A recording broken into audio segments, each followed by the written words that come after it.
Na praça dourada pelo pôr do sol, o milionário caminhava apressado, tentando ignorar os olhares dirigidos ao seu filho sem uma perna. Mas, de repente, uma menina com roupas rasgadas aproximou-se e olhou para o rapaz com uma calma desconcertante. "Posso fazer com que cresça", disse ela, apontando para o espaço vazio onde a perna deveria estar. O homem soltou uma gargalhada, troçando do absurdo, sem imaginar que em poucos dias veria com seus próprios olhos algo que nem todo o dinheiro do mundo poderia explicar. O sol começava a pôr-se sobre a elegante praça da cidade, tingindo o chão com tons dourados. Entre os passos apressados e os risos distantes, uma cena destoava da perfeição daquele lugar. Um menino de 6 anos caminhava devagar, apoiando-se em 2 pequenas muletas de madeira. A sua perna esquerda, que nunca existira, tornava-o num contraste vivo ao lado do pai, Antônio, um milionário conhecido pela sua frieza e postura impecável. De fato escuro, olhar altivo e expressão pétrea, parecia caminhar não ao lado do filho, mas a fugir dele. "Papá, estás cansado?", perguntou o Lucas, ofegante, tentando acompanhar-lhe o passo. O Antônio não respondeu, apenas apressou o ritmo. "Caminha mais depressa, Lucas. Não faças uma cena." A sua voz soou fria, cortante. Algumas pessoas olharam para eles com reprovação, mas ele fingiu não ver. Por dentro, um pensamento cruel ecoava, o mesmo que o atormentava desde o nascimento do menino. "Por que logo a mim?" A vergonha consumia-o em silêncio. Vergonha do seu próprio sangue, vergonha de ter um filho imperfeito. O Lucas tropeçou e caiu. As muletas bateram no chão com um som seco. O Antônio suspirou fundo, irritado. "Levanta-te, Lucas. Está toda a gente a olhar. Queres fazer-me passar vergonha outra vez?" O menino conteve o choro, tentou sorrir e respondeu baixinho. "Desculpa, papá." Aquela palavra, dita com tanta doçura, só fez com que o homem ficasse ainda mais duro. O mundo parecia girar em torno do que ele queria esconder, até que algo inesperado aconteceu. Uma menina surgiu por entre a multidão. Tinha o cabelo despenteado e a roupa gasta. Caminhava com a serenidade de quem não teme nada. Parou em frente ao Lucas, ajoelhou-se e olhou para o espaço vazio onde devia estar a perna. O pai, impaciente, bufou. "O que pensas que estás a fazer, miúda?" Ela levantou os olhos tranquilos e disse simplesmente: "Posso fazer com que cresça de novo?" O Antônio riu-se. Riu-se alto, uma gargalhada trocista, exagerada, que fez com que alguns curiosos se voltassem. "Ah, claro. E com o quê? Com magia de feira? Uma varinha mágica?" troçou ele.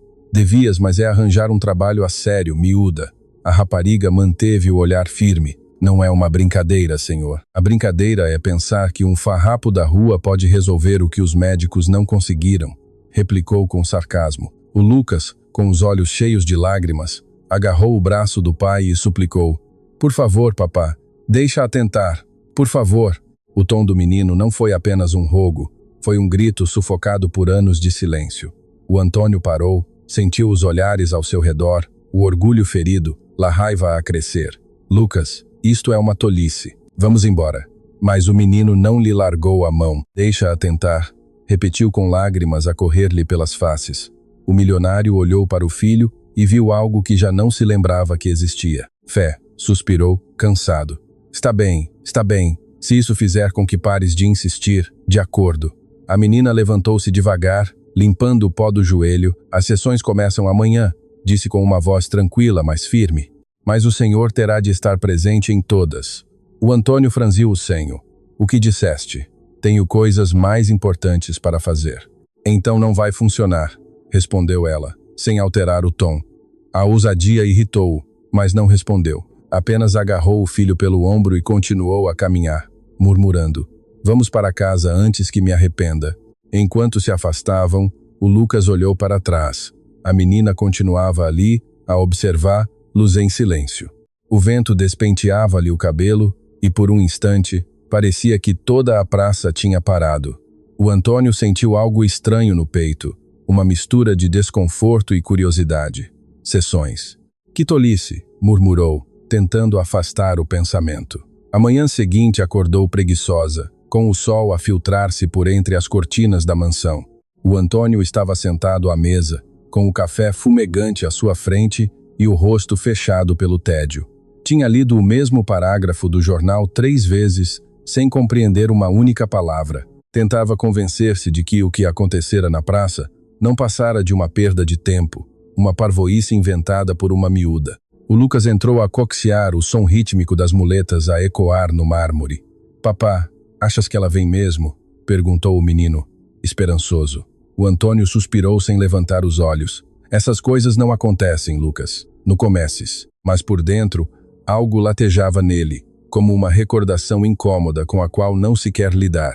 O intercomunicador tocou. O toque agudo pareceu perfurar o ar silencioso. O Antônio bufou, incomodado, e levantou-se com passos lentos, imaginando já algum vendedor importuno. Ao abrir a porta, deparou-se com a menina da praça, roupa simples, mochila gasta e um caderno com a capa rasgada nas mãos. "Bom dia, senhor. Vim para começar." Ele arqueou uma sobrancelha, incrédulo. "Vieste mesmo." "Uma promessa é uma promessa", disse ela, tranquila. O Lucas surgiu por trás do pai com os olhos brilhantes. "Eu disse-te que ela vinha." O Antônio passou a mão pelo cabelo, impaciente. "Entra de uma vez, antes que alguém veja esta cena e ache que enlouqueci." A menina entrou devagar, como se o luxo do espaço a intimidasse. Cada passo seu sobre o mármore ecoava como um contraste evidente. O Antônio observava-a de braços cruzados, de senho franzido. "Como disseste que te chamas?" perguntou com um tom frio. "Amália", respondeu ela. "E o que é que pretendes fazer aqui exatamente?" "Fazer com que a perna do Lucas cresça." Ele soltou um riso seco. "Crescer. Achas que és uma curandeira milagrosa?" Mas a Amália manteve o olhar calmo. "Hoje vamos começar por construir um papagaio de papel." O Antônio piscou os olhos, confuso. "Um quê?" "Um papagaio de papel, senhor. Mas o senhor tem de ajudar." "Não tenho tempo para isso", replicou ele, impaciente. "Tenho uma reunião daqui a meia hora." "Então vai ser curta", respondeu ela, abrindo o caderno. A serenidade da menina irritava-o. "Falas como se mandasses na minha casa", murmurou. "Não mando, senhor, apenas guio." Aquela resposta desarmou-o por um momento. O Antônio ficou a observar enquanto a menina tirava linha e papel colorido da mochila. O Lucas aproximou-se, fascinado. "Olha, papá, vamos fazê-lo juntos." "Sabes bem que eu não tenho jeito para isso", respondeu ele, tentando manter a frieza. "Mas pode tentar", disse a Amália, sem levantar os olhos. Essa frase ficou a ecoar na mente do Antônio. "Pode tentar." Bufou, mas agachou-se. Pegou na tesoura com rigidez, cortou torto, irritou-se. "Irra, não sei fazer isto." O Lucas riu-se. "Está todo torto, papá." O homem olhou para ele, prestes a dar-lhe uma bronca, mas o riso sincero do filho desarmou-o. Por reflexo, ele também se riu. Um riso curto, rouco, quase assustado, como quem se surpreende com o próprio som. "Está bem, corta tu, já que és tão esperto", respondeu. Mas o tom saiu mais suave do que o habitual. O riso do menino encheu a sala. Pela primeira vez, o ar frio da mansão pareceu quebrar-se.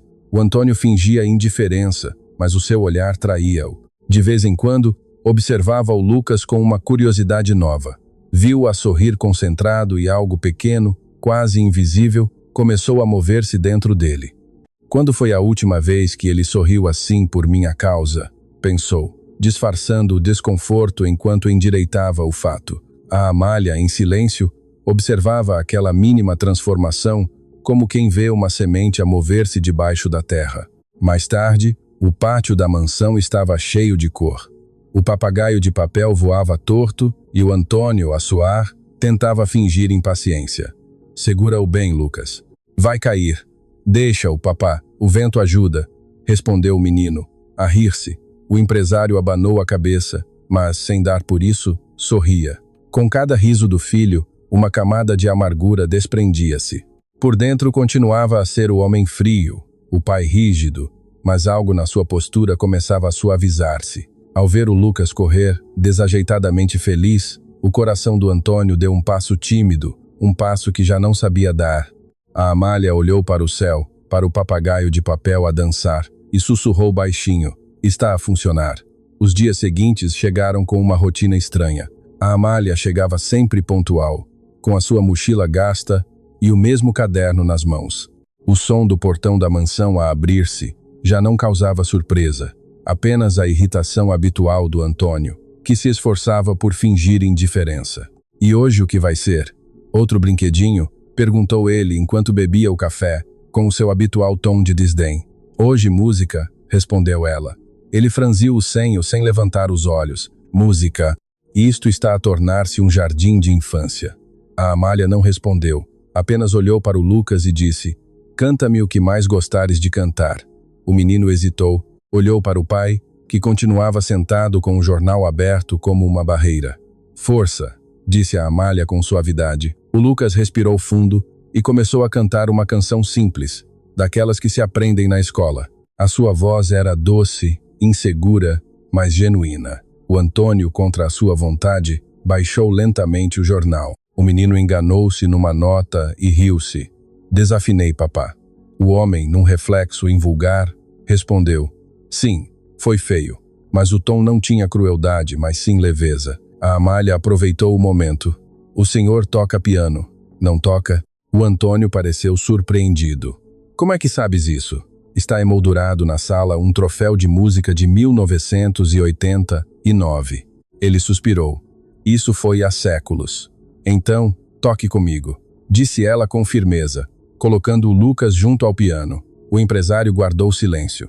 Por um instante parecia decidir se havia de rir ou obedecer. Acabou por ceder, sentou-se em frente às teclas, ajeitou as mangas do fato e os seus dedos, antes rígidos, tocaram uma nota hesitante. Papá, é bonito, murmurou o menino. O Antônio olhou de soslaio. Bonito é ouvir-te desafinar e continuares a tentar, respondeu sem pensar muito. A Amália sorriu discretamente. Deixe que ele o acompanhe. O Antônio, contrariado, começou a tocar mais devagar, e o Lucas, desajeitado, marcava o ritmo com as suas mãozinhas. O som era confuso, desafinado, mas cheio de vida. Entre risos e acordes desajeitados, o Antônio apercebeu-se de que estava a relaxar. O fato já não lhe parecia tão apertado. O ar dentro da sala era diferente, mais leve, mais humano. Papá, toca outra vez, pediu o Lucas. Outra vez? Queixou-se ele, fingindo impaciência. Só mais uma, prometo, insistiu o menino. O homem riu baixinho. Está bem, mas se correr mal, a culpa é tua. Durante aquele instante, a distância entre eles desapareceu. Igual a o som das notas enchia o ar, e o Antônio surpreendeu-se a olhar para ele como se o visse pela primeira vez. É lindo, pensou, assustado com o seu próprio pensamento. E é meu. Quando a música terminou, o silêncio que ficou não era desconfortável. Era pleno, era vivo. Tens talento, sabias? Disse o pai, a limpar discretamente o canto dos olhos. O Lucas sorriu. Tu também, papá. Só te tinhas esquecido. As palavras golpearam-no na alma. Simples, inocentes, mas com o peso de uma verdade que ele tinha evitado durante anos. Nessa noite a mansão parecia respirar de outra forma. O Antônio caminhou pelos corredores vazios, sentindo o eco longínquo de um riso que ainda flutuava no ar. Passou em frente à parede de troféus e deteve-se diante de uma fotografia antiga. Ele, jovem, a segurar uma medalha com um sorriso orgulhoso, mas sozinho. O reflexo do vidro mostrou-lhe duas versões de si mesmo. O homem que foi e o que restou. Quando é que tudo se tornou tão frio?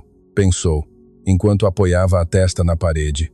Pela primeira vez, o silêncio da casa o incomodou. Pela primeira vez, sentiu falta do som da voz do filho. Na manhã seguinte, o Antônio encontrou-o a tentar apertar a muleta. O Lucas esforçava-se com a língua entre os dentes, concentrado. O pai observou-o em silêncio.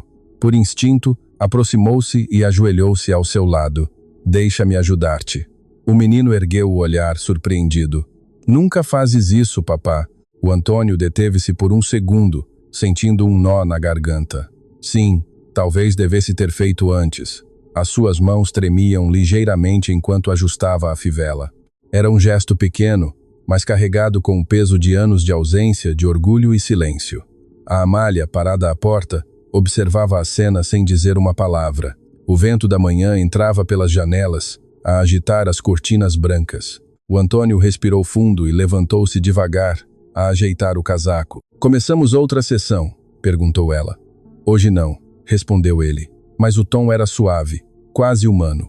Hoje só quero ficar aqui a ver-lo caminhar.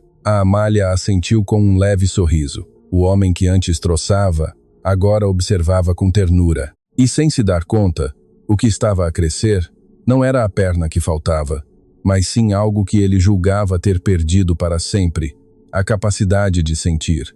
O céu daquela tarde parecia pesado, como se pressentisse algo. Nuvens cinzentas formavam-se sobre a mansão e o vento trazia um cheiro úmido à chuva prestes a cair. O Antônio, exausto, terminava uma chamada de trabalho no terraço, a tentar voltar a uma rotina que, pouco a pouco, já não o preenchia. Por dentro, ainda lutava contra a estranha leveza dos últimos dias. O riso do filho, as conversas com a Amália, o som do piano. Tudo isso o confundia. Queria convencer-se de que era apenas uma fase, um truque emocional, mas a verdade era que não conseguia suportar o silêncio sem sentir falta daquela vozinha a dizer: "Papá, olha o que fiz." Nesse dia, no entanto, a casa estava silenciosa demais. A Amália não tinha vindo. O Lucas brincava sozinho no terraço, onde o chão escorregadio brilhava com as primeiras gotas de chuva. O Antônio observava-o da janela, distraído, sem notar o perigo iminente. O menino ria, a tentar fazer voar outra vez o papagaio de papel, mesmo sem vento. "Cuidado, Lucas", gritou o pai, mais por instinto do que por verdadeira atenção. O menino acenou com a mão e continuou a brincar. Um trovão ecoou ao longe. A chuva intensificou-se e, de repente, um som seco, curto, brutal. O embate do pequeno corpo ao cair contra a borda da piscina. "Lucas!" A voz do Antônio quebrou-se. Correu para a janela e o seu coração parou. O papagaio de papel flutuava na água, e o menino também. Por um segundo, o mundo desapareceu. O tempo não existia. O ar esfumou-se. "Lucas!" gritou com uma voz que nunca tinha usado antes. Correu desajeitadamente, tropeçando no tapete, atirando o telemóvel para o chão.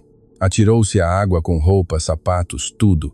A água gelada cortou-lhe a pele como uma navalha, mas ele não sentiu. Agarrou no filho com força, puxando-o para a superfície, desesperado. "Respira, meu filho. Pelo amor de Deus, respira." A água escorria-lhe pelo rosto, misturando-se com as lágrimas que ele nem sequer notava. "Não me faças isto, Lucas. Agora não, por favor", sussurrava com voz trêmula. Colocou o menino no chão, o corpo inerte, os lábios roxos. O terror invadiu-o como um soco no peito. Tentou lembrar-se do que tinha aprendido, respiração boca a boca, compressões torácicas, mas as mãos tremiam-lhe demasiado. "Vamos, filho, por favor, respira", repetia, a bater-lhe suavemente no peito. Cada segundo era uma eternidade. O poderoso empresário que nunca chorava, agora soluçava, arquejava, gritava o nome do menino como um homem à beira da loucura. As recordações vinham em flashes confusos. O nascimento do Lucas, o médico a dizer sem a perna esquerda, o nojo que sentiu de si mesmo ao desviar o olhar. "Rejeitei-te, meu Deus, rejeitei-te", gritou com o rosto colado ao corpo do filho. "Mas perdoa-me, por favor, não me tires agora." A chuva caía com força, encharcando tudo. O mundo parecia chorar com ele. O Antônio fez outra respiração boca a boca e, de repente, um movimento, um leve espasmo. O Lucas tossiu, cuspiu água, engasgou-se e respirou. Os seus olhos abriram-se lentamente, confusos. O Antônio soltou um grito que era metade choro, metade alívio. Abraçou o menino com tanta força que parecia querer colar-lhe a vida de novo. "Filho, meu filho." O Lucas, ainda fraco, murmurou: "Está tudo bem, papá." Mas o homem tremia. "Nunca digas isso. Nunca mais me faças pensar que te posso perder", disse entre soluços, com o rosto colado ao dele. As pessoas começavam a aproximar-se, atraídas pelo barulho. Vizinhos, jardineiros, empregados, todos observavam a cena. O milionário, o homem sempre firme, chorava agora ajoelhado debaixo da chuva, abraçado ao pequeno corpo que quase tinha perdido. As lágrimas misturavam-se com a água e o Antônio já não tentava ocultá-las. O orgulho que o tinha mantido de pé durante anos dissolvia-se ali, diante de todos. Chorava convulsivamente, mas não pelo susto, e sim pela culpa. Cada lágrima era um perdão tardio, uma confissão muda. "Eu era o que faltava, meu Deus. Eu era o que faltava." As suas palavras perdiam-se no ruído da chuva, mas a Amália las ia compreendido se estivesse ali, porque o que tinha de crescer nunca foi uma perna, mas sim o amor que ele tinha amputado dentro de si. O Antônio permaneceu ali ajoelhado, a segurar o filho com a força de quem teme que o vento volte a levar o que acaba de ser devolvido. E enquanto o pequeno corpo do Lucas aquecia nos seus braços, algo invisível, indescritível, nascia dentro dele. Não um milagre da carne, mas sim da alma. A chuva parou pouco antes do anoitecer, deixando no ar aquele cheiro a terra molhada que mistura alívio e luto. A mansão estava mergulhada num silêncio diferente. Não o silêncio frio de sempre, mas sim um silêncio pesado, cheio de cansaço e sentimento. O Antônio permanecia no quarto do Lucas, sentado ao lado da cama, ainda com a roupa molhada e o olhar fixo no filho adormecido. O menino respirava tranquilo agora, mas o susto tinha deixado um tremor constante nas mãos do pai. O lençol subia e descia num ritmo lento, e o Antônio, pela primeira vez, agradecia por cada movimento. A porta rangeu suavemente. A Amália estava ali, também molhada, com o cabelo colado ao rosto, como se tivesse regressado da tempestade. Ninguém a tinha visto entrar. Caminhou em silêncio até a cama e parou diante deles. O Antônio ergueu o olhar e algo dentro dele pareceu quebrar-se. "Onde é que estavas?" perguntou com voz rouca, carregada de emoção e raiva contida. "Ele quase morreu. Devias estar aqui." A Amália não respondeu de imediato. O seu olhar era tranquilo, profundo, quase sereno demais para aquele momento. "Precisava de o deixar sozinho", disse finalmente. "Deixá-lo sozinho?" A voz do Antônio explodiu, mas não com ódio, e sim com dor. "Achas que isto foi uma lição? Vi o meu filho quase morrer." Pôs-se de pé, o corpo tenso, as veias do pescoço salientes. Daria tudo para voltar atrás no tempo, para não ter sentido vergonha dele. As palavras saíam entre soluços entrecortados. Eu rejeitei-o, Amália. Rejeitei o meu próprio filho." A jovem, imóvel, deixou-o desabafar sem o interromper. Quando finalmente o homem ficou em silêncio, exausto, ela deu um passo em frente e disse em voz baixa: "E foi por isso que eu vim." Antônio piscou os olhos, confuso. "Como assim?" Ela ajoelhou-se ao lado da cama, acariciando suavemente o cabelo úmido do Lucas. "Não vim para fazer a perna dele crescer." O silêncio pareceu engolir o quarto. Antônio franziu o senho, atordoado. "O quê?" Amália levantou o olhar e completou com doçura: "Vim para fazer crescer o que faltava entre vocês os dois." Por um instante o tempo pareceu parar. Aquelas palavras simples e diretas atravessaram-lhe o peito como uma lâmina invisível. Sentou-se devagar, sem forças. Então, tudo isto, as sessões, os jogos, o papagaio de papel, a música, Amália acenou com a cabeça. Tudo foi para que ele te pudesse olhar sem medo e para que tu, finalmente, o visses. Antônio passou as mãos pelo rosto, tentando conter o choro, mas foi inútil. "Nunca imaginei que um dia sentiria tanto medo de perder algo que sempre esteve aqui." Amália sorriu com uma tristeza suave, quase maternal. "O medo é o que faz o amor despertar, Senhor Antônio." E o senhor finalmente despertou. O homem baixou a cabeça, chorando em silêncio. "E agora? O que acontece agora?" A menina olhou para o Lucas adormecido e respondeu: "Agora o senhor cuida e aprende a não se esconder mais." Antônio respirou fundo, tentando gravar cada palavra, cada gesto. "Tu? Quem és tu, realmente?" Ela desviou o olhar para a janela, por onde a luz pálida da lua entrava suavemente. Alguém que veio recordar-lhe o que é amar. E disse-o como quem se despede sem dizer adeus. Amália levantou-se e caminhou em direção à porta, deixando pegadas molhadas no chão de madeira. Antônio observava-a, imóvel, com o coração a bater com força. "Amália", chamou a ele, com a voz entrecortada. Ela deteve-se por um instante, mas não se voltou. "Ele vai precisar de mim outra vez?" perguntou ele, com um fio de esperança. A menina guardou silêncio durante alguns segundos. Não respondeu. Finalmente, agora ele já tem o que sempre precisou. A porta fechou-se devagar e o clique suave soou como o fim de uma era e o início de outra. Antônio permaneceu ali durante longos minutos, a olhar para o vazio. As palavras dela ressoavam como um cântico antigo dentro dele. "Vim para fazer crescer o que faltava entre vocês os dois." Era impossível não sentir que havia algo mais por trás daquelas frases. Algo que ia além do simples, do lógico, do humano. Voltou-se lentamente, olhou para o filho adormecido e segurou a sua pequena mão entre as suas. Obrigado, meu menino, por não desistires de mim. Lá fora, o vento voltou a soprar como se alguém ainda o ouvisse. A manhã seguinte chegou tímida, com um sol pálido que se filtrava pelas janelas da mansão. O aroma a café fresco misturava-se com o cheiro suave a flores molhadas que o vento trazia. Antônio acordou antes do despertador, algo raro num homem habituado a horários estritos e agendas inflexíveis. Permaneceu alguns minutos deitado, a olhar para o teto, a sentir o vazio no peito. Na noite anterior, depois de falar com Amália, tinha adormecido com a mão sobre a do Lucas, como quem teme largar o que acaba de recuperar. Quando finalmente se levantou, encontrou o filho sentado à mesa, sorridente, a brincar com um pedaço de pão.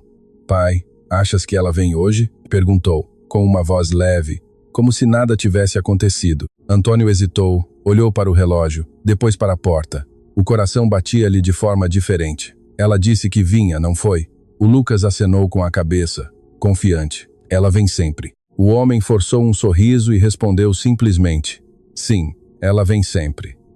Mas havia algo na sua voz, uma hesitação sutil, quase imperceptível, como se uma parte dele já soubesse a verdade. As horas passaram lentamente, o relógio da sala marcou as 9, depois às 10, depois às 11. A cada movimento do ponteiro dos segundos, Antônio sentia crescer um desconforto. Passava em frente à janela, olhava para o portão, voltava a entrar. Talvez se tenha atrasado. Murmurava, tentando convencer-se, mas, no fundo, o silêncio da casa soava diferente, como se tivesse devorado a sua presença. Pai, posso ir ver se ela vem? Perguntou o Lucas inquieto. Não, filho, ela deve estar a aparecer a qualquer momento, respondeu o homem, mas a sua voz traía-o. Tremia, o seu olhar desviava-se. Finalmente, incapaz de esperar mais, Antônio pegou nas chaves do carro. Vamos, Lucas. Vamos à instituição. Quero perceber quem é aquela menina. O menino abriu os olhos surpreendido. Mas pai, ela vem cá. Se ela vier, encontra-nos lá, respondeu o pai, tentando manter a firmeza. O trajeto foi silencioso. O som do motor e a respiração do Lucas eram a única coisa que o acompanhava. Lá fora, a cidade parecia igual, mas algo no ar tinha mudado, como se o mundo se tivesse tornado um pouco mais vazio. Chegaram à instituição onde a Amália dizia viver, uma construção simples, com muros altos e a pintura gasta. Antônio saiu do carro à pressa, com o coração acelerado. O Lucas seguiu-o, apoiando-se nas suas muletas, curioso e esperançoso. Na recepção, uma senhora de cabelo grisalho levantou os olhos da secretária. Bom dia. Posso ajudá-lo? Antônio aproximou-se com um sorriso contido. Sim, procuro uma menina chamada Amália. Vive aqui ou trabalhava aqui há pouco tempo? A mulher franziu o senho, pensativa. Amália. Consultou alguns papéis sobre a mesa. Não temos nenhuma menina com esse nome. Antônio sentiu um calafrio percorrer-lhe a nuca. Tem a certeza? É uma menina de cerca de 7 ou 8 anos, de cabelo escuro, olhos grandes, muito educada. Disse que vivia aqui. A mulher abanou a cabeça. Senhor, trabalho aqui há 15 anos. Conheço todas as crianças. Nunca houve nenhuma Amália. O Lucas olhou para o pai, confuso. Mas ela veio da praça, pai. Ela vive aqui. Lembras-te? Antônio engoliu em seco. Talvez se tenha ido embora recentemente. Impossível, respondeu a encarregada. Simpática, mas firme. Os nossos registros são atualizados diariamente. Se ela tivesse passado por aqui, eu saberia. O homem agradeceu, mas a voz quase não lhe saía. Caminhou em direção ao pátio da instituição, onde algumas crianças brincavam. Procurou nos rostos algum sinal, um olhar, um sorriso, qualquer coisa. Nada. Apenas o som de risos distantes, os passos pequenos a bater na terra e o eco suave do vento entre as árvores. Sentou-se num banco e cobriu o rosto com as mãos. O Lucas aproximou-se devagar. Pai, ela vai voltar, não vai? Antônio demorou a responder. Sim, filho, a sua voz saiu embargada, abafada pela dúvida que crescia. Ela volta sempre. De regresso à mansão, o silêncio acompanhou-os. Antônio entrou primeiro, olhando em redor, como se esperasse encontrar, lá em algum canto, talvez sentada no sofá, talvez no jardim, a escrever no seu caderno gasto. Mas estava tudo igual, nenhuma pegada, nenhum som. A cadeira onde ela costumava sentar-se estava vazia. O caderno que ela nunca largava também tinha desaparecido. Nem sequer as pegadas molhadas da noite anterior continuavam no chão.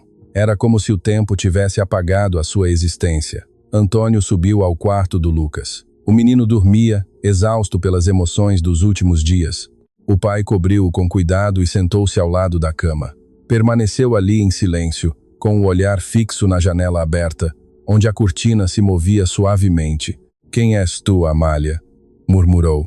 Lá fora, o vento soprava como uma resposta distante, levando consigo um sussurro leve, quase imperceptível, algo entre uma recordação e um adeus. O dia seguinte amanheceu nublado. Música, envolto numa névoa densa, que parecia refletir o vazio que se tinha instalado na mansão. Antônio não tinha dormido. Passou a noite a caminhar de um quarto para o outro, tentando encontrar qualquer sinal da Amália, uma peça de roupa esquecida, uma folha arrancada do caderno, algum rastro que provasse que ela tinha sido real, mas a casa continuava intacta, fria, indiferente. Apenas o som rítmico das muletas do Lucas rompia o silêncio. "Pai, por que é que estás triste?", perguntou o menino, ainda com um olhar ensonado. Antônio respirou fundo, evitando o olhar dele. "Não estou triste, só cansado", mas a sua voz tremia demasiado para sustentar a mentira. Depois do pequeno almoço, decidiu voltar à instituição. Desta vez sozinho. Pediu que o Lucas ficasse em casa com a ama e saiu com passos firmes. Música, movido mais pela necessidade do que pela esperança. O caminho parecia mais longo e a paisagem mais cinzenta. A cada esquina, o rosto da Amália surgia na sua mente. O seu olhar sereno, o seu tom firme, o seu sorriso discreto. "Quem és tu, menina?", murmurava a apertar o volante. Ao chegar, foi recebido pela mesma senhora da recepção, que o olhou com compaixão. "Senhor, já lhe disse, não há nenhuma Amália registrada aqui." Ele insistiu. "Posso ver os arquivos antigos? Talvez ela tenha estado aqui há muito tempo." A mulher hesitou, mas acabou por ceder. "Temos um arquivo, mas está uma confusão. Pode procurar se quiser." Antônio acenou com a cabeça e desceu por um corredor estreito, iluminado por lâmpadas fracas. O ar cheirava a papel velho e a recordações esquecidas. Pilhas de caixas acumulavam-se até ao teto. Começou a vasculhá-las uma a uma, sem saber exatamente o que procurava. Apenas um sinal. Cada fotografia amarelada que via apertava-lhe o coração. Crianças a sorrir, funcionários, festas antigas, mas nenhuma Amália, até que uma caixa escondida debaixo de um armário lhe chamou a atenção. Estava coberta de pó e atada com um cordão desbotado. Com as mãos a tremer, desatou o fio e levantou a tampa. Lá dentro, dezenas de fotografias antigas, algumas quase apagadas pelo tempo. Pegou numa ao acaso e gelou. Os seus dedos ficaram rígidos. A imagem mostrava um pátio cheio de crianças, talvez de há 50 anos. No centro, uma menina de olhar sereno, cabelo escuro, apanhado com uma fita e um sorriso que ele reconheceria em qualquer lado. Amália, a mesma expressão, a mesma calma inexplicável. Ao lado dela, um rapaz com muletas idênticas às de Lucas. Antônio sentiu o chão desaparecer debaixo dos seus pés. Virou a fotografia com o coração desbocado. No verso, uma data escrita à mão, quase apagada pelo tempo. 1972. Leu-a uma e outra vez, procurando uma explicação. Não pode ser. Não pode ser. As mãos suavam-lhe, o corpo tremia-lhe. Não pode ser ela. Não pode, sussurrou. Procurou mais fotografias dentro da caixa. Em várias, a mesma menina aparecia, umas vezes a segurar livros, outras a ajudar outras crianças a caminhar, outras a sorrir para a câmara, como se soubesse que um dia alguém voltaria a procurá-la. Era ela, a mesma menina, a mesma presença, só que noutro tempo. Antônio levou a fotografia ao peito, a tentar respirar. A mente gritava por lógica, mas o coração já sabia a resposta. "Quem eras tu, Amália?", sussurrou. O som da sua voz ecoou na sala vazia. Um vento frio atravessou a janela partida, fazendo voar os papéis e fazendo com que uma folha caísse aos seus pés. Era uma carta antiga dobrada, com o mesmo nome no canto, Amália. Abriu-a com cuidado. As palavras, escritas com uma caligrafia infantil, diziam: "Quando crescer, quero ajudar os pais que já não sabem amar." Aquelas linhas curtas foram o golpe final. Antônio sentou-se no chão, sem forças. A emoção sacudia-o em vagas. Medo, espanto, gratidão, tudo misturado. O homem que acreditava ter o controle de tudo encontrava-se agora diante do impossível. Olhou para a fotografia mais uma vez e reparou em algo que não tinha visto antes. No canto inferior, desenhado à mão, estava um pequeno coração e por baixo, uma palavra: crescer. O mesmo nome que ela tinha dado às sessões. O mesmo verbo que tinha transformado a sua vida e a do seu filho. Antônio fechou os olhos, com o coração a bater com força. "Nunca foste apenas uma menina, pois não?" murmurou num fio de voz. Lá fora, os sinos da igreja ali perto bateram 12 badaladas. O som espalhou-se pelo ar solene, quase sagrado. Guardou a fotografia dentro do casaco e saiu do albergue em silêncio. Cada passo parecia mais leve, mas o peso no peito era outro, o de quem tocou o inexplicável e sobreviveu. A brisa do fim da tarde roçou-lhe o rosto, e por um instante jurou ouvir uma voz suave, familiar, a sussurrar: "Aprendeu, Senhor Antônio, agora continue a crescer." O vento da tarde movia suavemente as cortinas do escritório quando Antônio chegou à casa. As mãos tremiam-lhe, ligeiramente enquanto segurava a fotografia entre os dedos. A imagem já estava gasta, mas o olhar de Amália continuava tão vivo como no primeiro dia em que a vira. Sentou-se na borda da cama de Lucas e observou-o a dormir, com o rosto sereno e o cabelo desalinhado. O papagaio de papel colorido ainda estava pendurado na cabeceira, como um troféu silencioso de tudo o que tinham vivido. Antônio olhou para ele durante longos minutos, e um sorriso cansado surgiu por entre as lágrimas que insistiam em cair. Pela primeira vez na vida, aceitou o que não conseguia compreender. Não importava se Amália tinha sido uma menina, um espírito, uma recordação antiga ou um anjo. Tinha sido real onde mais importava. No amor que deixou, no silêncio daquele quarto, algo dentro dele rendia-se. O homem que sempre acreditara no poder do controlo, do dinheiro e da lógica, agora curvava-se diante do mistério. "Há coisas que não são para se entender", murmurou, a acariciar o rosto do filho. "São para se sentir." Pouco a pouco, a dor da ausência de Amália começou a transformar-se em propósito. Cada recordação dela, as sessões, os risos, a música, a chuva, tornava-se num lembrete silencioso do que realmente devia crescer. Não uma perna, mas sim a alma de um homem. Antônio passou dias a refletir, a caminhar pela casa que antes lhe parecia apenas uma montra de luxo. Agora, cada canto guardava um eco do que tinham vivido. As paredes já não pareciam frias. Os corredores, antes silenciosos, agora sussurravam lições invisíveis. "Crescer", dizia o vento, "crescer." Então, num certo dia, Antônio tomou uma decisão. Vestiu-se com simplicidade, deixou o carro na garagem e convocou uma reunião extraordinária com os seus sócios. A sala de reuniões, antes palco de disputas e estratégias, seria agora o lugar onde deixaria para trás o velho Antônio. Quando todos se sentaram, ele permaneceu de pé, com as mãos ao alto apoiadas na mesa. "Senhores", começou, com voz firme, "há algo que preciso de partilhar convosco. Durante anos acumulei tudo o que o dinheiro pode comprar, mas perdi tudo o que realmente importa." Os olhares cruzaram-se, curiosos. Antônio continuou: "Vou vender parte da empresa e com esse dinheiro fundarei o projeto Crescer." O murmúrio entre os sócios foi imediato. "Um projeto?" perguntou um deles, confuso.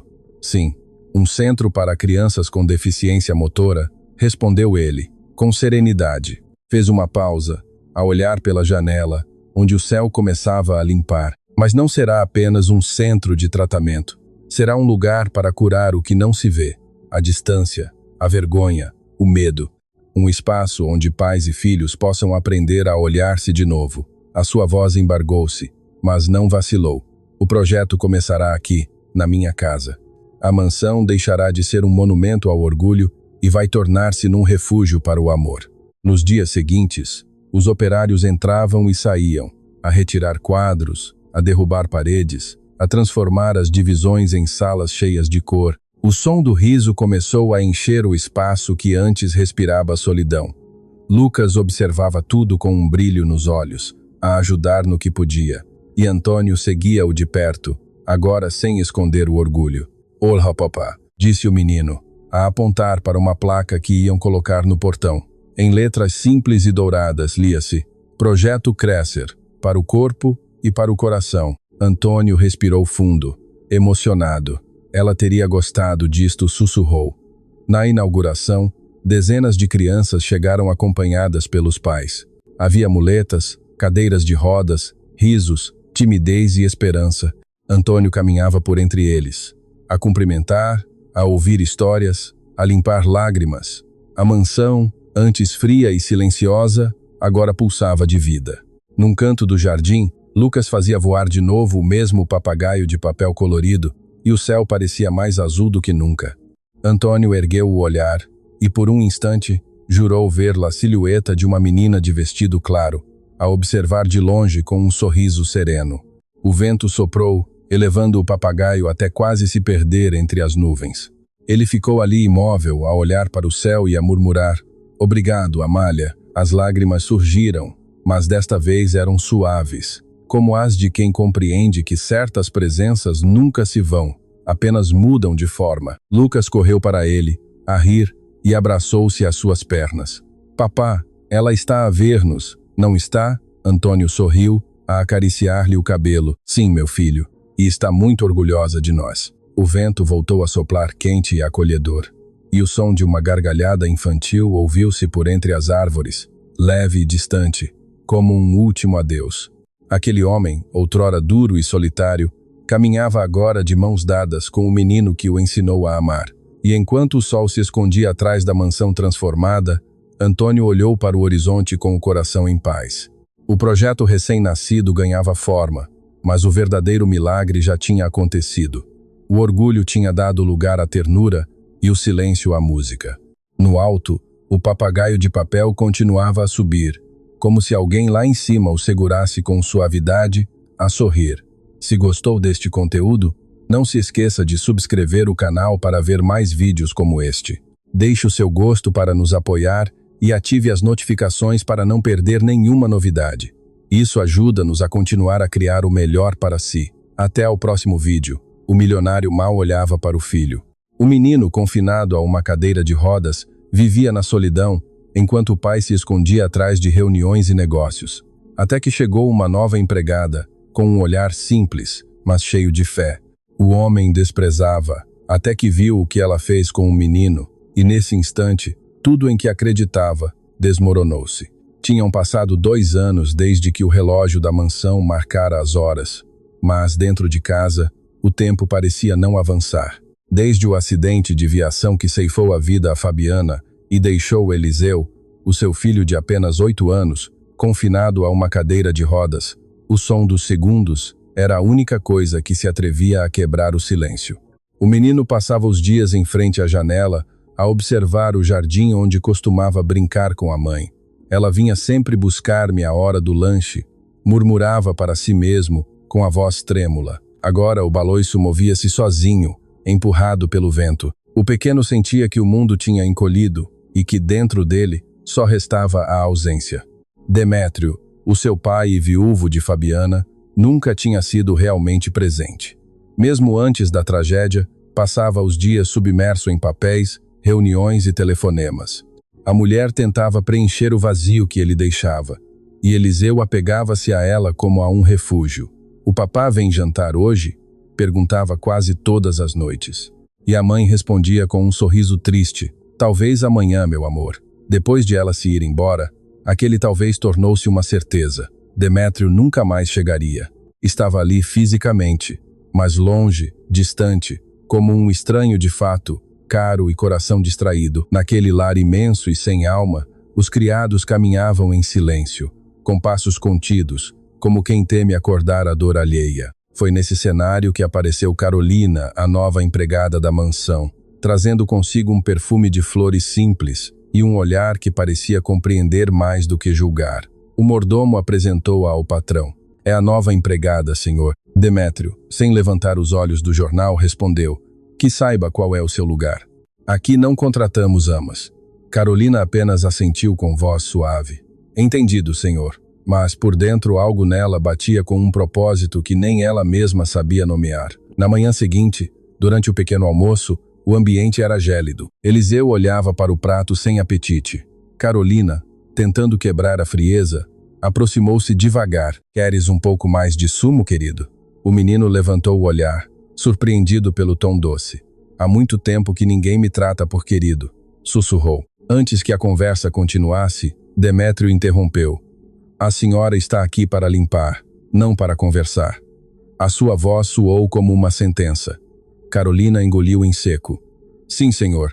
Mas ao sair da sala de jantar, lançou um olhar silencioso ao menino, que respondeu com um sorriso tímido, o primeiro em muito tempo. Mais tarde, enquanto arrumava o quarto de Eliseu, encontrou-o a tentar alcançar um brinquedo na prateleira. Deixa estar, eu chego lá, disse, aproximando-se. Não é preciso, consigo sozinho, respondeu ele, irritado, tentando disfarçar a frustração.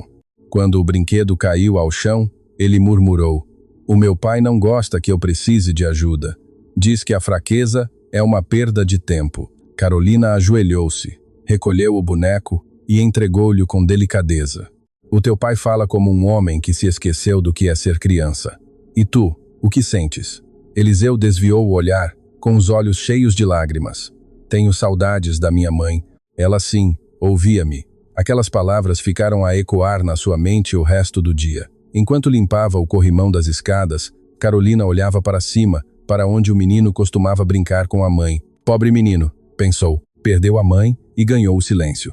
Demétrio passou apressado por ela, a falar ao telefone sobre números e contratos, como se nada mais existisse além dos negócios. Quando desligou, viu-a ali parada e murmurou: não tem nada melhor para fazer? Carolina respondeu com calma: só estou a limpar o que o tempo sujou, senhor. Ele não percebeu o que ela quis dizer, mas o seu olhar, firme e doce, desconcertou-o por um instante. Nessa noite, quando todos dormiam, Carolina ouviu um soluço leve vindo do quarto do menino. Bateu de leve à porta. Posso entrar? O pequeno assentiu, a limpar as lágrimas ao lençol. Sonhei com ela, com a minha mãe. Ela dizia-me que eu não devia ter medo. Carolina sentou-se à beira da cama e passou-lhe a mão pelo cabelo. Devia ser uma mulher incrível. Eliseu sorriu timidamente. Era. E agora só tenho o meu pai, mas ele nem sequer olha para mim. Carolina abraçou-o, apertando-o com suavidade. Então, deixa-me ficar por perto, só até ele aprender a ver-te. E pela primeira vez o menino adormeceu sossegado, sentindo que talvez, só talvez, já não estivesse tão sozinho. Nessa manhã, o sol entrou pelas cortinas do quarto como se tentasse anunciar que um novo tempo estava prestes a nascer. Eliseu acordou com os olhos ainda inchados da noite anterior, mas sentiu algo diferente no ar. O aroma do café vinha da cozinha, acompanhado por uma melodia suave que Carolina cantarolava enquanto lavava a louça. O som da sua voz, doce e serena, parecia devolver-lhe um pouco da vida que há muito tinha fugido daquela casa. O menino observava tudo em silêncio e uma pequena centelha de curiosidade começava a brotar onde antes só havia tristeza. Carolina reparou no pequeno à porta, com a manta a arrastar-se pelo chão e o olhar tímido. Bom dia, meu amor, disse, a sorrir. Queres ajudar-me a pôr a mesa? Eliseu hesitou um instante, olhou para a cadeira de rodas e respondeu em voz baixa. Música, posso tentar? Ela agachou-se à frente dele, olhando-o nos olhos, e disse: não precisas de tentar, só por estares aqui, já ajudas. O menino sorriu levemente e começou a empurrar a cadeira, concentrado, enquanto Carolina dispunha os talheres. Havia algo de mágico naquele gesto tão simples, como se a vida, aos poucos, se estivesse a lembrar de como recomeçar. Entretanto, no andar de cima, Demétrio ouvia os risos que vinham do corredor. Fechou os olhos por um instante, desconfortável perante a recordação do que a alegria costumava ser. Risos, afinal de contas, murmurou, num tom que misturava perplexidade e incredulidade. Pegou na sua pasta de pele e desceu as escadas, decidido a impor limites. Ao chegar à cozinha, deparou-se com a cena. Eliseu com um guardanapo na cabeça, a fingir que era um cavaleiro, e Carolina a rir enquanto o ajudava a segurar o elmo. Por um segundo, ele ficou imóvel. A cena desarmou-o. Mas o orgulho venceu o afeto. Basta, gritou. Isto não é um circo. O silêncio voltou a apoderar-se do ambiente. Eliseu encolheu os ombros e baixou a cabeça, com o sorriso a apagar-se como uma vela soprada. Carolina respirou fundo, controlando o impulso de responder. Peço desculpa, senhor. Só queria que ele se sentisse vivo. Demétrio olhou para ela com frieza, com aquele olhar cortante de quem não aceita intromissões. Ele não precisa de ilusões, precisa de aceitar a realidade. Ela, então, respondeu com calma. Às vezes aceitar a realidade é o que mais dói. Ele deu meia volta sem dizer uma palavra, mas aquelas palavras ficaram gravedas em algum canto da sua consciência, como um eco que ele fingia não ouvir. Nos dias seguintes, Carolina começou a agir de forma quase imperceptível, como quem semeia flores no deserto. Deixava pequenos papelinhos com frases simples no quarto do menino. O sol também acorda devagar.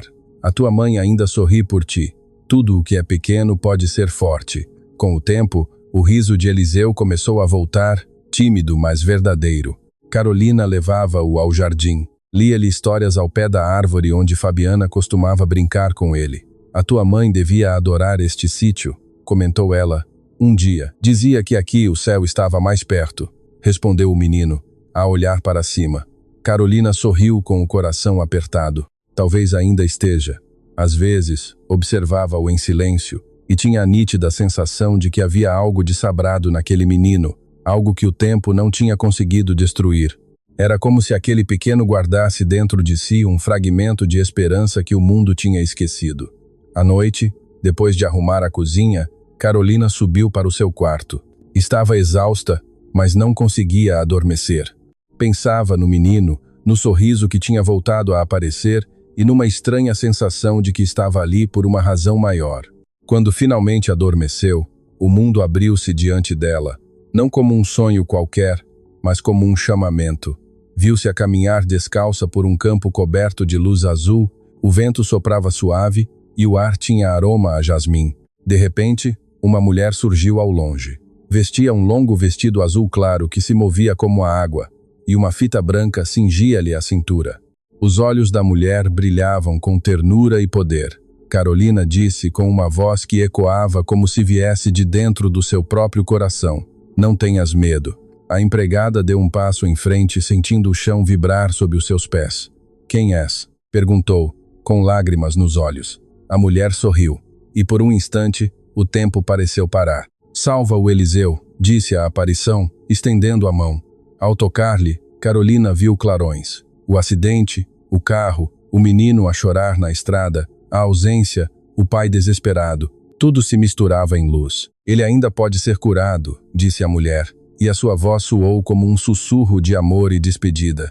Carolina acordou de sobressalto, com o coração acelerado e o corpo coberto de calafrios. A janela estava entreaberta e o aroma a jasmim ainda flutuava no ar, o mesmo que tinha sentido no sonho. Sentou-se na cama, levou a mão ao peito e respirou fundo. O que foi aquilo? Murmurou, ainda aturdida. Lá fora, o vento movia as cortinas e a lua iluminava o corredor como um farol.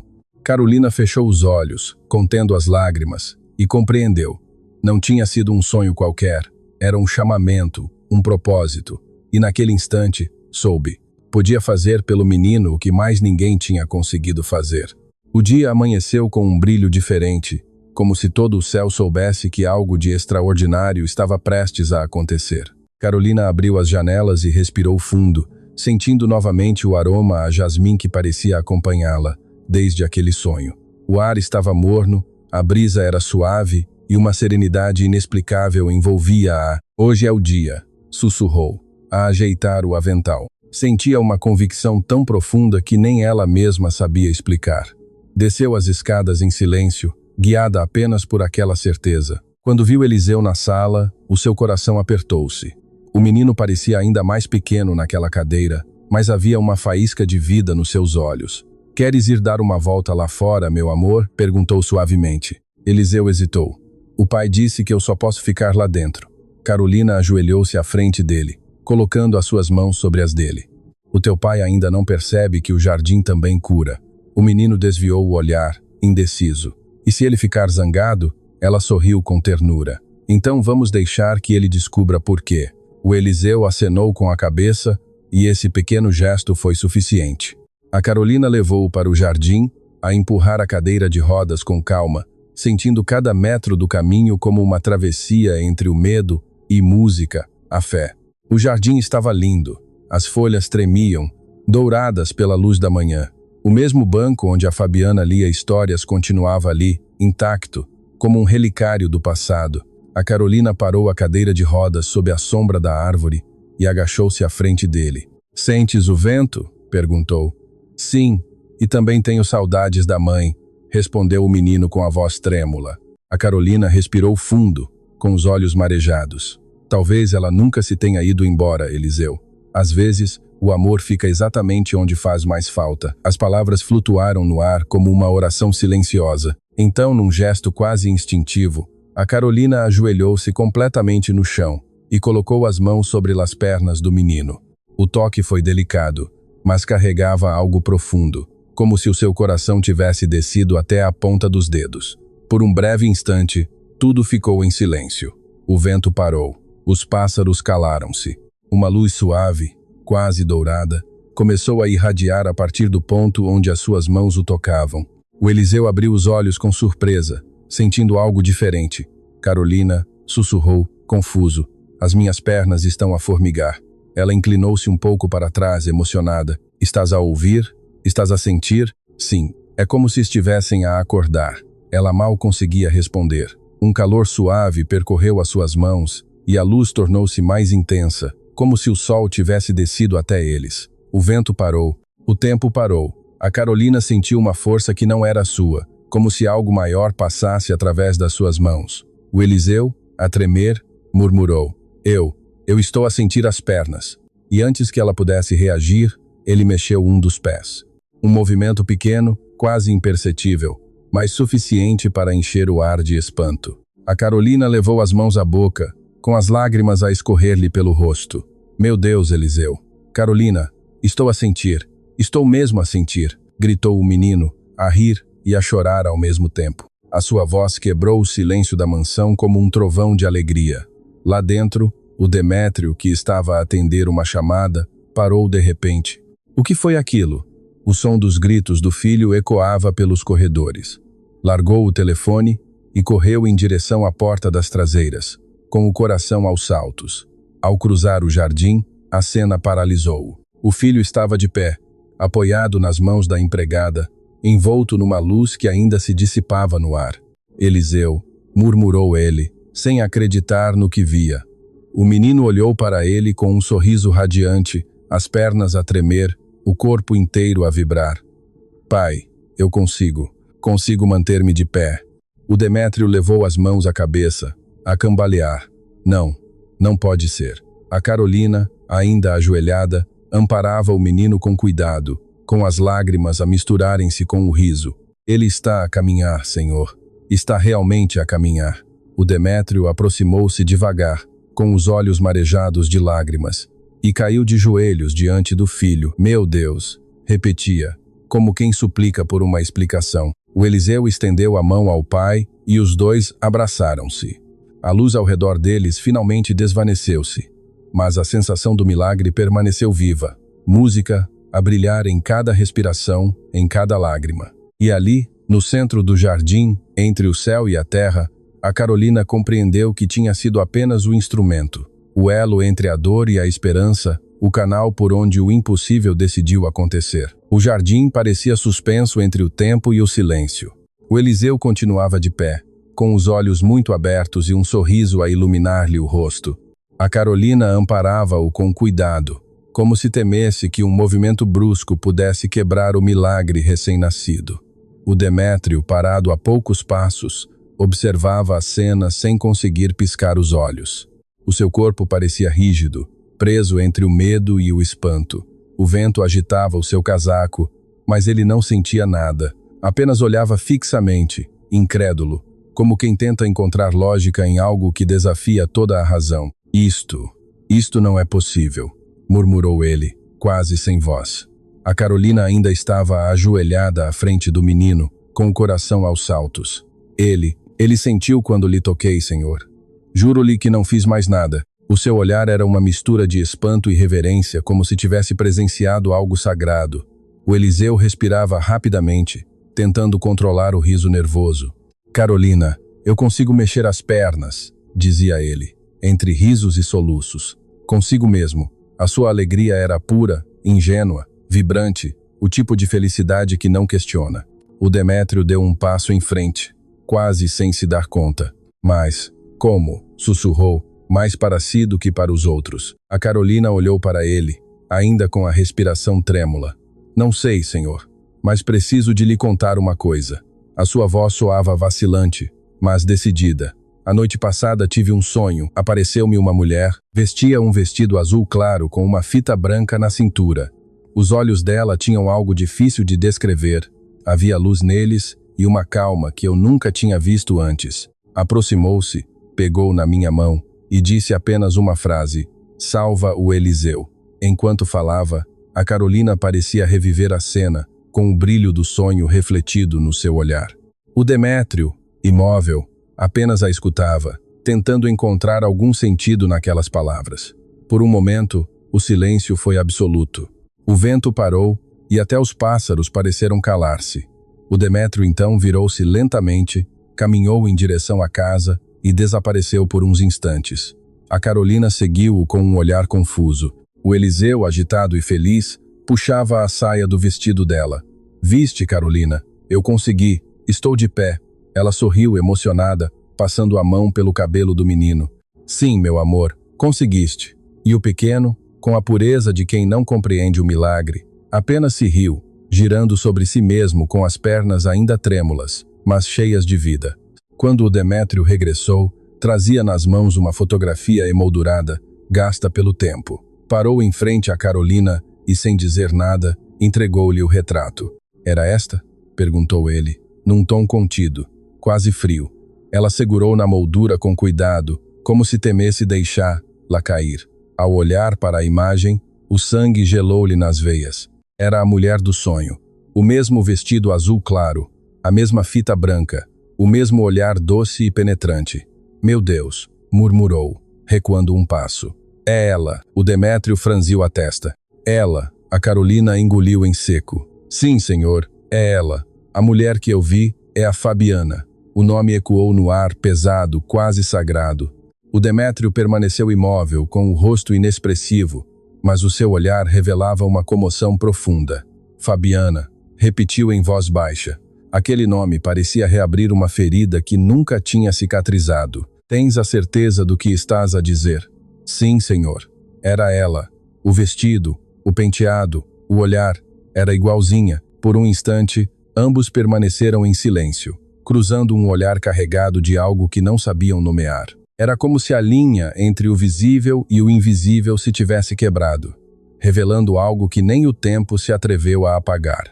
O Demétrio olhou novamente para a fotografia sem expressão. O impacto era evidente, mas não havia emoção. Apenas o vazio de quem tenta compreender o impossível. "Isto é irracional", murmurou, quase sem fôlego. "Ela morreu há 2 anos." A Carolina baixou a cabeça com respeito. "Os mortos não aparecem em sonhos por acaso, senhor." Ele passou a mão pelo rosto, sem saber o que responder. O vento voltou a soprar, trazendo o aroma a jasmim, e por um segundo, ambos olharam ao redor, como se esperassem ver algo ou alguém, mas não havia nada, apenas o ar parado, denso, cheio de mistério. O Eliseu, ainda entusiasmado, deu mais alguns passos a rir alto. "Consigo correr." O Demétrio observava-o, atônito, sem se conseguir mexer. O som das gargalhadas do filho ecoava pelo jardim, misturado com o sussurro das folhas. Era real, inegável. A Carolina, ainda a segurar a fotografia, respirou fundo e disse em voz baixa: "Ela continua a cuidar dele. Não fui eu, fui apenas o canal." O Demétrio não respondeu. Ficou ali a olhar para o menino, não com ternura, mas com um espanto contido, quase temeroso, como se tivesse presenciado algo que nunca deveria ter visto durante dias. A mansão parecia respirar um ar novo, leve, quase festivo. O riso do Eliseu ecoava pelos corredores, misturado com o som de passos inseguros, mas cheios de coragem. Todas as manhãs ele testava um pouco mais as suas forças, tropeçando, levantando-se, a rir. A Carolina acompanhava-o de perto, emocionada com cada conquista. O Demétrio, no entanto, observava tudo à distância. Sentava-se no escritório com a porta entreaberta, fingindo trabalhar, mas atento aos sons do corredor. Aquele ruído de passos, o mesmo que antes lhe recordava a culpa, agora deixava-o atônito. Música, como se estivesse diante de algo que o mundo não devia explicar, apenas aceitar. Naquela tarde, o Demétrio decidiu fazer algo que já não fazia há muito tempo: almoçar em família. Pediu à cozinheira que preparasse os pratos favoritos do Eliseu. "O menino gosta de massa com queijo, senhor?" perguntou a mulher, surpreendida. "Sim", respondeu ele, com a voz contida. Era o que a mãe dele sempre cozinhava. O tom da sua voz revelava algo novo, um esforço, uma tentativa de se reconectar, mesmo sem saber como. Quando Eliseu desceu, a coxear mais sorridente, encontrou a mesa posta com flores, taças e uma luz suave que entrava pelas janelas abertas. "É para mim?" perguntou ele, com a alegria de quem não esperava nada. Demétrio respondeu com um leve aceno de cabeça. "Achei que podíamos almoçar juntos." O menino sentou-se, ainda desconfiado. Carolina permaneceu de pé por respeito, mas ele pegou-lhe na mão. "Sente-se também." Demétrio observou a cena em silêncio. Por um instante, uma sombra de ternura cruzou o seu rosto. Tentou falar, mas a sua voz soou estranha, fora de tom. "Gostas de voltar a andar?" perguntou. Eliseu assentiu. "Muito. É diferente." O pai tentou sorrir, mas o gesto foi fraco. "Sabes, eu não fui um bom pai." Carolina desviou o olhar, fingindo ocupar-se com o guardanapo. O menino, confuso, mastigava devagar. A mãe dizia que o pai trabalhava muito. "Sim", respondeu Demétrio, seco. "Trabalhei demais." O silêncio que se seguiu foi espesso, pesado. Eliseu poisou o garfo e olhou diretamente para o pai. O pai não trabalhava demais, só não queria estar cá. As palavras saíram cruas, afiadas. A mãe dizia que o pai nos amava. Mas, se nos amava, por que é que nunca cá estava? Cresci a ouvir que tinha de ter paciência, que tinha de compreender. Música. Mas o pai nunca tentou compreender-me a mim. Demétrio engoliu em seco, com o rosto tenso. "Eliseu, não fales assim." "Porque é mentira?" replicou o menino, com a voz embargada. "Passei meses sem ouvir o pai dizer o meu nome. Meses. E agora quer almoçar comigo como se nada tivesse acontecido?" Demétrio respirou fundo, tentando manter o controle, mas não respondeu. Carolina observava em silêncio, de coração apertado, enquanto via o menino desabafar tudo o que tinha guardado. "Eu tinha medo, sabe?" continuou Eliseu, com a voz a tremer. "Quando a mãe morreu, pensei que o pai também tinha morrido. Mas estava vivo, só que não para mim." Desviou o olhar, limpando as lágrimas com o punho. "Agora que posso andar, o pai aparece. Mas quando eu só conseguia chorar, o pai desapareceu." O pai tentou estender a mão sobre a mesa, mas o menino levantou-se bruscamente, derrubando o copo. "Não tente reparar o que o próprio pai partiu." E saiu a coxear rapidamente, desaparecendo pelo corredor. Demétrio ficou imóvel. Carolina, ainda sentada, observava-o com empatia e cautela. "Ele precisa de tempo", o senhor disse em voz baixa. Foram anos de silêncio. A alma de uma criança não esquece assim tão fácil. O homem passou a mão pelo rosto exausto. "Eu sei, mas não sei ser pai." A sinceridade daquela frase soou crua, quase dolorosa. Carolina respondeu com uma firmeza serena. "Então comece por aprender a ouvir." Ele olhou para ela, surpreendido pela simplicidade e pela força do conselho. Por um momento sentiu vergonha. Tanta autoridade, tanto poder. E agora, diante de uma mulher simples e de uma criança, descobria-se pequeno, vulnerável, ignorante em tudo o que realmente importa. Nessa noite, Demétrio foi ao quarto do filho. A porta estava entreaberta. Eliseu dormia profundamente, abraçado ao seu urso de peluche, o mesmo que tinha desde o acidente. O pai aproximou-se em silêncio, sentando-se à beira da cama.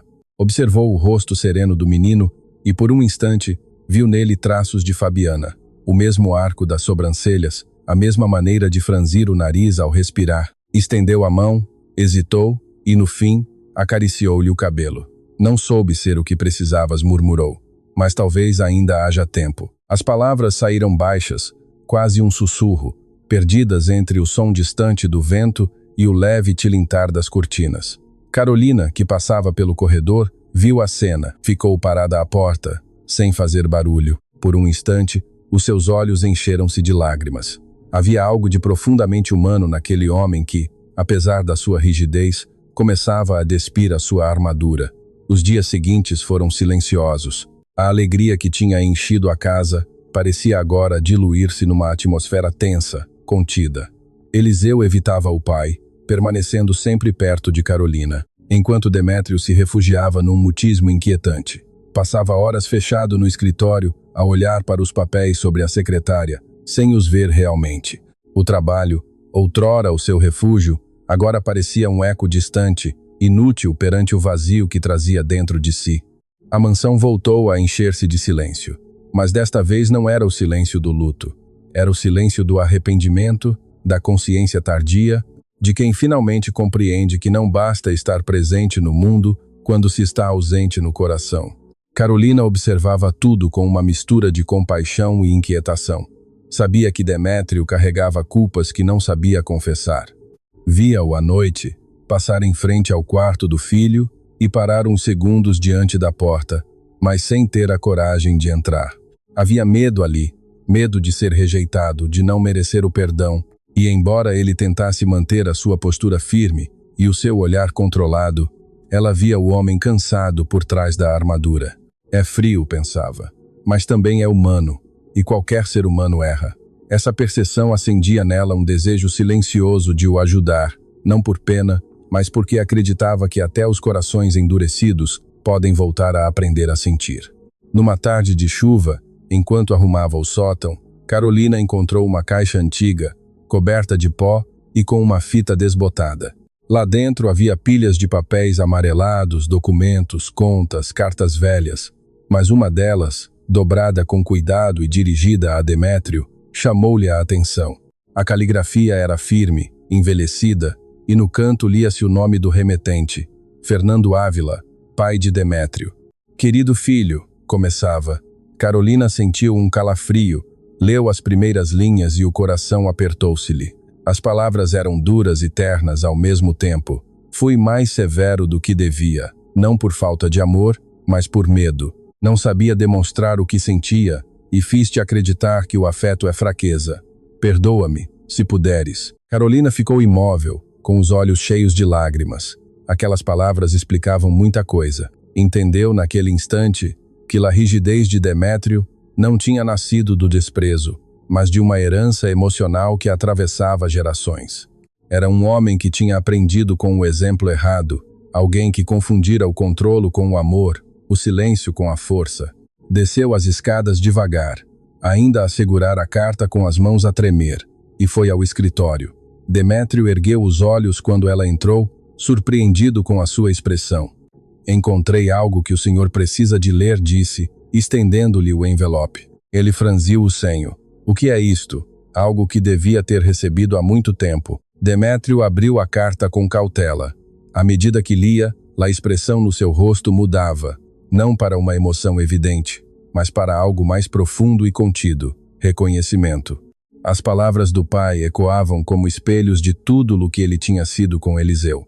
Quando terminou, permaneceu em silêncio vários segundos, a olhar fixamente para o papel entre as suas mãos. Ele também era assim, murmurou, em voz baixa. Carolina assentiu. Sim, senhor. E o senhor aprendeu a mesma forma de amar à distância. Ele suspirou, apoiando os cotovelos na secretária. Só gostava de ter feito diferente. Mas ainda pode, respondeu ela. O senhor está vivo, Demétrio, e isso já é um milagre maior do que imagina.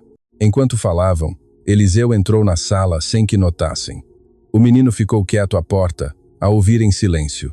Carolina voltou-se e chamou-o com um gesto. Vem cá, querido. Ele aproximou-se devagar, olhando para o pai com uma mistura de curiosidade e receio. Carolina ajoelhou-se ao seu lado e disse com calma. O teu pai foi tratado assim quando era criança.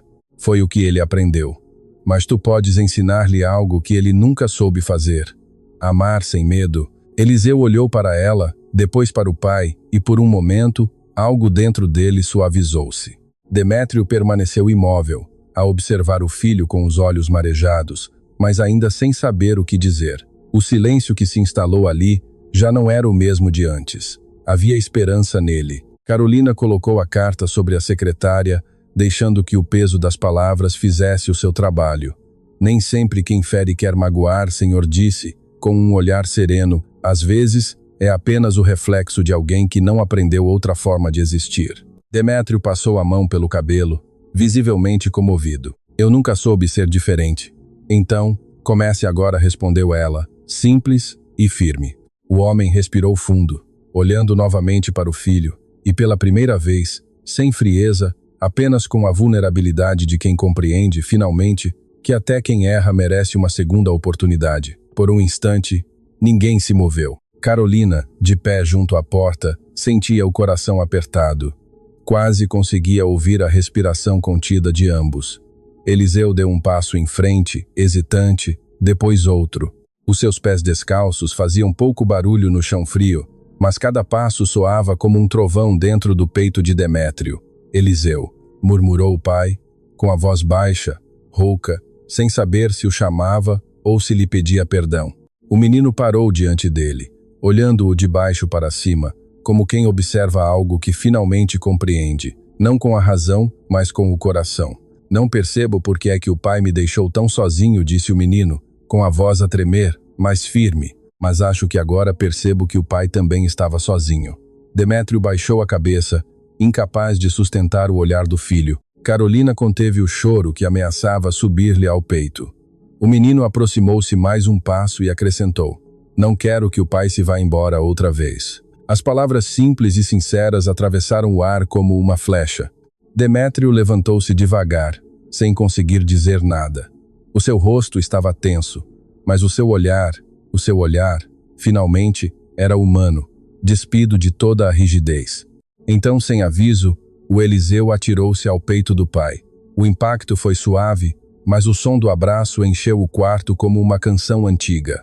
O Demétrio, por um segundo, ficou imóvel, atordoado, quase incrédulo. Depois, lentamente, os seus braços fecharam-se à volta do filho. Foi um abraço tímido ao início, contido, mas logo se tornou forte, desesperado, como se tivesse esperado uma vida inteira por aquele momento. O cheiro do cabelo do menino, o calor do seu corpo frágil, o coração a bater acelerado contra o seu, tudo era real, presente, vivo.